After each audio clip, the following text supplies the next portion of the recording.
However, the procedure was pretty simple. The first round had an aptitude-based, written test, which we gave virtually, and it had basic questions related to quantitative aptitude, logical reasoning, data interpretation questions, and verbal reasoning. And we had a psychometric test as well. That was the first round. Post which we had a group discussion round, which was the first, elimination round. Obviously there was filtering in the first round also, but this was like the first elimination round. After that, we had a technical interview, post which I had a HR round. And in the technical interview, we had certain small case studies thrown at us also, and some things asked pertaining to the projects we had built, the technologies we had worked on. And in the HR round, I obviously had basic questions around some situations to check my behavior, if I'm a cultural fit for the company. And then I had a small telephonic round as well with the partners at higher positions in their head offices. So I think it was all in all around some 5 rounds. And that's pretty much about the KPMG selection process.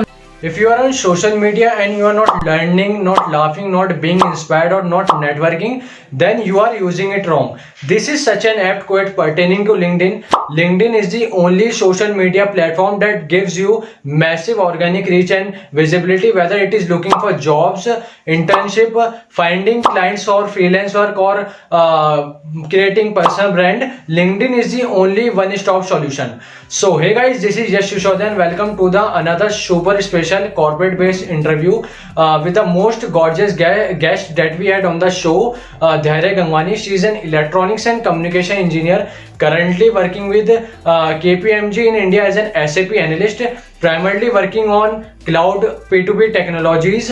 DHAIRYA is also known as LinkedIn Girl. She has over 38k plus followers on LinkedIn. She is also in the list of top LinkedIn profile of the year 2020. She has done 20 plus internship with various companies and startups all across the globe, worked with many firms. She is a young public speaker, spoken at 60 plus national and international platform. Okay, that's their professional introduction. Today in this interview, I just wanna bring out the real DHAIRYA GANGWANI to you guys. We will ask them a bunch of questions: how she get into the field of management and consulting, how to write content on LinkedIn, how to apply for an internship, how to prepare for job interviews, how to build a resume, how to build a strong and impactful LinkedIn profile, and many more. So without further ado, I hope you enjoy one of the most memorable moments of my life. Enjoy yourself.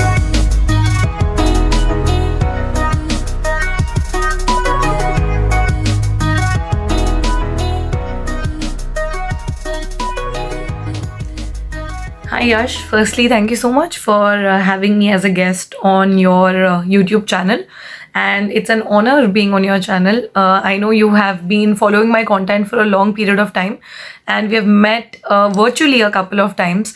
Thank you so much for inviting me, and I wish you all the success and progress with this YouTube channel. Thank you so much, ma'am, for being on the Yes Show. And secondly, my very first question is to you.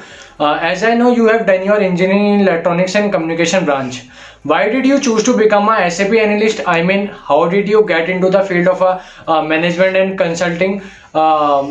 We all are very keen to know about your journey from a young girl to now a SAP analyst.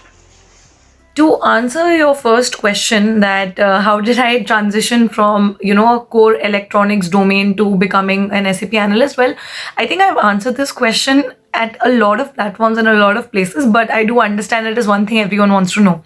So to cut the long story short, I was someone who was very clear that I never wanted to do coding or get into a hardcore IT based or service based company. Because of the fact that I don't like programming or coding or computer science, and hence I did not take up that stream, and I took up electronics and communication engineering because that is the one stream in engineering that I thought I could do well in. However, in my second year of electronics and communication engineering, I realized that I could not make a career in a hardcore, technical field like electronics for the rest of my life or work in it. And that's when I decided, if I'm not going to go the way of on the path of basically working in a IT based company or doing the role of a software developer, which most of the people go for, nor am I going to go in my core technical domain, then there is something that I'll have to do, right? I have to do something.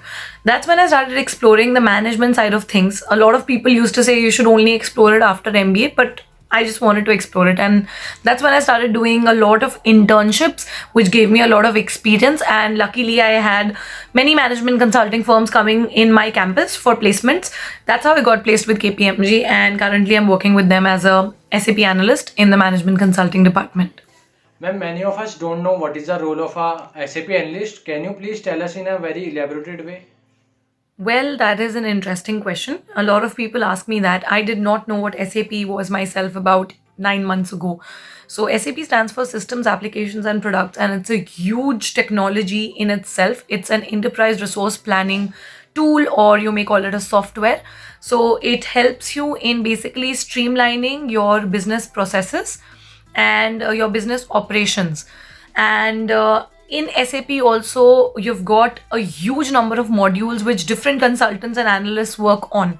And I primarily work on SAP Ariba, which is a module in SAP where you deal with technology implementation of SAP. On the client side, our clients who are looking out for solutions for their business. So it's a cloud, P2P tool, procure to pay tool, where we help our clients with managing their operations and business side of things in a better way. So it's a I would say it's an amalgamation of technology and management. So it's a techno functional role, and you basically need to be a little technically sound with respect to the softwares that you work on. You need to know how to run the cycles, understand the configuration and customization part of things, and the different modules even within SAP Ariba. And other than that, a basic knowledge of, you should be good at problem solving, good with strategy building, understanding the client's requirements. And that is what I basically do on a day-to-day basis as an SAP analyst. Ma'am, as we know, you have done 20 plus internship during your college itself. By the way, from your point of view, how to apply for an internship with no experience in CV? Because when we are in college, we don't have much experience. Okay, so to answer that question, it's never about the number of internships that you do. I always say this, that my intention was not to do an XYZ number of internships, it was to get as much as experience I could get in different fields so that I could explore and understand myself what are the things that I'm good at. Okay, so the first thing should be very clear, that your agenda or your aim for doing an internship does not have to be to display a certain number on paper or to probably earn money. It could be secondary factors, but your primary factor should be learning and the industry exposure and the kind of network that you get to build. The network which I have built around 2 years ago, okay, with my managers and bosses who had given me internships at that time, I'm still in touch with them. And in some or the other way, I know today that I've got such a network that I can help somebody else, if not me directly or indirectly, and I can also help them. And that is what matters in life. So it's not about the numbers, just do internships in the fields in which you want to build a career in, or to figure out in which field you want to build a career in, like I did. Do multiple internships, get exposure, work in teams, understand how the industry works, and that is how it will help you. Coming to not having experiences in your CV as a student, see, I did not have any experience as such, technical experience in internships when I applied for my first internship. I portrayed my role in various clubs and chapters and societies that I was a part of in college, and how I was implementing projects, the projects which you get in subjects which are a part of your academic curriculum.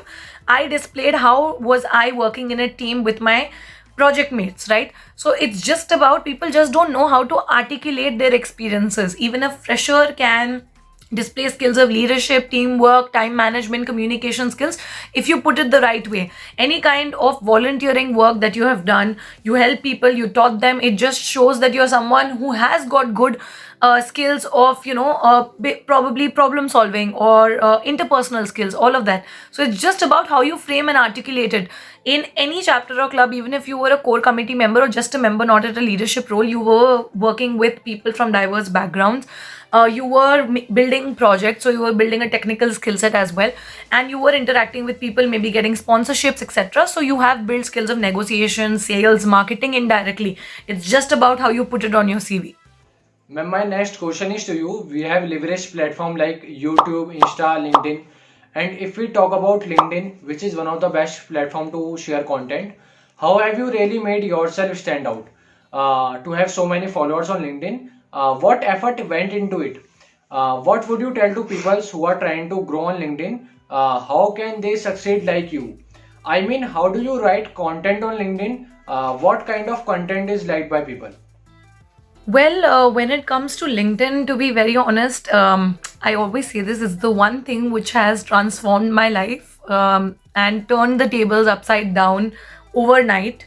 Because I'm not talking about the success or the fame part of it or whatever people, attribute it to, or the number of followers. I'm talking about the kind of value it has added in me as a person, the kind of value it has added in my life, the kind of people I've met on the platform, not just in India, but globally, and the kind of opportunities that I've been able to get in these past 5.5 months is why I say that LinkedIn turned my life upside down. Coming to the part of increasing your I don't know, influence in certain way, or whatever you want to may want to frame it as. I call it as a community, some people call it followers. Obviously they're named followers on LinkedIn. When I started out, it was very random. One night I felt like I should share a quote, and I just did it, and I think it did decently well in a span of 3 to 4 days. And that's when I decided, okay, let me just keep doing it and let's see what the response is. I started with some 1100 or between 1000 to 1500 followers. I don't really believe, because to be very honest, till the time that I had not hit 15,000 followers, I did not even know. This is the first time I'm revealing this actually. I did not even know that there is a count of followers which exists on LinkedIn. I knew that connections are there. I never knew follower count is also there in the activity section. And that was when I crossed 15,000 was the first time I actually, very meticulously went there and checked, okay, these are the different things. And then I checked, okay, I've got some 15,000 plus followers, and I researched what does that mean, etc. And that's when I realized that 15,000 plus people are actually following my content and they're liking it. Now, once I realized that, that is when I understood that obviously I had to live up to the expectations of the people who are now following me, and they look forward to some content from me. And then I started doing it every day. I started posting content every day. The only one mantra or the only rule to grow on any social media platform, not just LinkedIn, according to me, is number one, to understand what your audience wants and be authentic at the same time. Because you need to, at the end of the day, you are creating content for your audience, not for yourself. And I always say this, and it's the truth. You are creating your personal brand via it, taken. But you are creating that personal brand based on the liking of your content by the audience.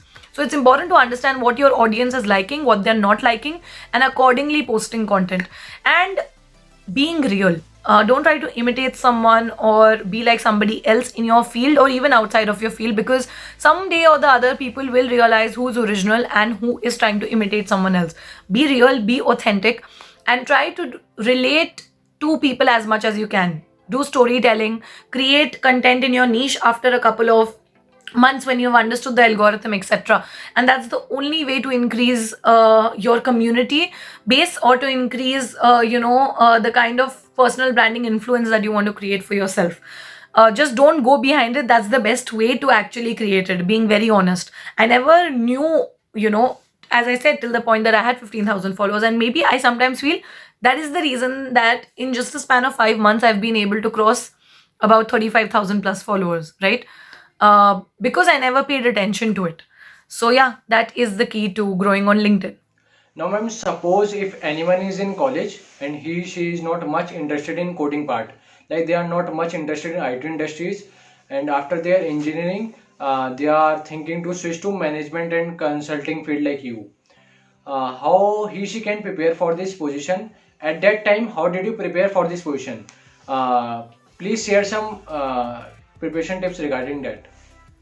Well, for anybody who is not looking at getting into the core domains or into an IT company or the coding streams or programming streams, and if you want to switch to management consulting or management based roles, the first thing that you need to understand is, why do you want to do it, right? And if you want to do it, explore as much as you can about the field by via basic Google search and going to various resources, reading blogs, going through YouTube channels, and then understanding, do you have the right skill set to do it? If you're good with communicating with people, if you're good at understanding people, you also have good problem solving skills, good logical reasoning, and you like interacting with people and coming up with some great solutions, etc., then okay, there is management consulting is something you can do. Once that is done, you need to start getting some exposure. To get some exposure, even before that, you need to build up on your skills. Do certain courses which you feel would be valuable, right? Only which you think would enhance your skills, not the ones, just the random ones here and there. So try and do some courses, relevant ones like the ones on Inside Sherpa by Deloitte, by KPMG, by BCG. They're really good. They're virtual experience programs. And I think, if I'm not wrong, Bright Consulting also has had their management consulting certification, which was very good. Wherever you have to apply your knowledge, do such courses. Once you're done with such courses, you should try and look out for internships based on the basic exposure that you have had. When you do a couple of internships in different domains, that is when you get exposure and you understand where you stand. And then when you're preparing for these companies, you'll have to prepare for your basic aptitude round that will be there for all the companies. You'll have a basic psychometric test also. And other than so, for that, you can practice on various websites where you get aptitude questions. And I don't think you need to undergo psychometric tests. Just understand that they're trying to know your personality and behavior traits. Post which you'll generally have a group discussion. In the group discussion, just to be able to stand out, make sure that you have a well-rounded knowledge of what's going on in the world. Your general knowledge should be on point so that you can speak up on any topic. And other than that, try and speak for at least 1.5 minutes. Give others a chance to speak as well, and have a good conclusion to all the points that you've made during the group discussion. Then you will have a basic technical interview and a case study round, probably, where they'll try to judge you based on the projects that you have made during your engineering years, and they'll ask you questions around that. They may ask you some technical questions if you're appearing for a data analyst role also. So they may ask you questions pertaining to Python, pertaining to Excel, or data visualization tools like Tableau.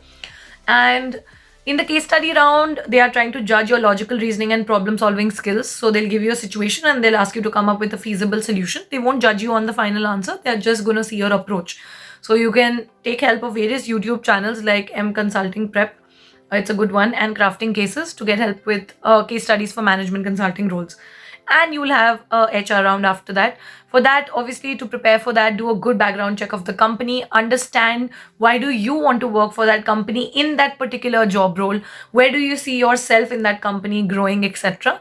And just understand, they'll ask you some behavioral situational questions. They'll put you in situations and they'll want to judge what your opinion is in such situations. So I think that's pretty much it that you need to do for preparing for these roles. Ma'am, now you are currently working with KPMG in India as an SAP analyst. Ma'am, please tell us about KPMG, like what questions were asked in the interview, cutoff, eligibility criteria. I'm not really aware of the cutoff myself, to be very honest, because that's never revealed in any of the colleges. However, the procedure was pretty simple. The first round had an aptitude-based, written test, which we gave virtually. And it had basic questions related to quantitative aptitude, logical reasoning, data interpretation questions, and verbal reasoning. And we had a psychometric test as well. That was the first round. Post which we had a group discussion round, which was the first, elimination round. Obviously, there was filtering in the first round also, but this was like the first elimination round. After that, we had a technical interview. Post which I had a HR round. And in the technical interview, we had certain small case studies thrown at us also, and some things asked pertaining to the projects we had built, the technologies we had worked on. And in the HR round, I obviously had basic questions around some situations to check my behavior, if I'm a cultural fit for the company. And then I had a small telephonic round as well with the partners at higher positions in their head offices. So I think it was all in all around some 5 rounds. And that's pretty much about the KPMG selection process. I'm not really aware of the criteria of the cutoff. The eligibility is very basic. I think you need a 60% and above in your 12th and your 10th. And I think it was a certain CGPA of above 8 or something like that, or 7.5. So yeah, it was those were the eligibility criteria in my college. Again, they vary for different colleges, so I'm not aware of that. Ma'am, now the question is to you, how to build a resume? I mean, how can I make my resume stand out from the crowd? Well, there is a lot that goes into making a resume, and that is why I have like a 2-hour dedicated resume building workshop which I'm coming up with. However, just to break it down for your audience, three main things that you need to keep in mind while building a resume is the first thing, to understand that it is not your bio data and you don't need to highlight everything and anything that is pertaining or relating to you. Only highlight the significant things and the significant milestones in your life, and if the recruiter is intrigued, he will ask you more. So that's the number one thing, and that boils down to not extending your resume to making it a CV. Please keep it up to only one page. If you have above 10 years of experience, I still understand if you go beyond one and a half page, right? So that's the first thing. The second tip to building a good resume, which will help you stand out from the crowd, is always matching the skill set which the company is looking for in that job role with your original skill set, not making it up. So let's say a company is hiring a product manager or a product analyst, and the requirements are that you have a good understanding of the industry, you're good with market analysis, you're good with business strategy building. We are looking for a candidate who is good in marketing and who is good with basic product understanding. So these are a few things which are written in their job description. That is your Bible. You're just supposed to understand that the words like good with business strategy, or good with product management, or someone who's, as they said, good with their communication skills, good with laying down or coming up with a good organization plan, whatever they've written, these become your keywords. And these keywords you need to use at the right places in the resume, not just use them. So that's the second tip.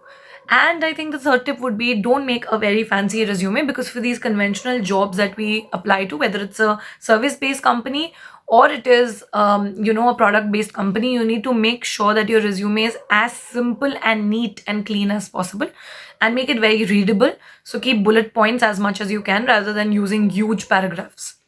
Ma'am, any advice you want to give to juniors at the end? I have just two pieces of advice to give to not just juniors, to anybody and everybody out there. I always say this. Number one, don't try to follow the crowd. It is always easy to do what thousands and lakhs of people are doing, but it takes guts and it takes a belief in your capability and what you want to do something very different, or not to do something that everyone is doing.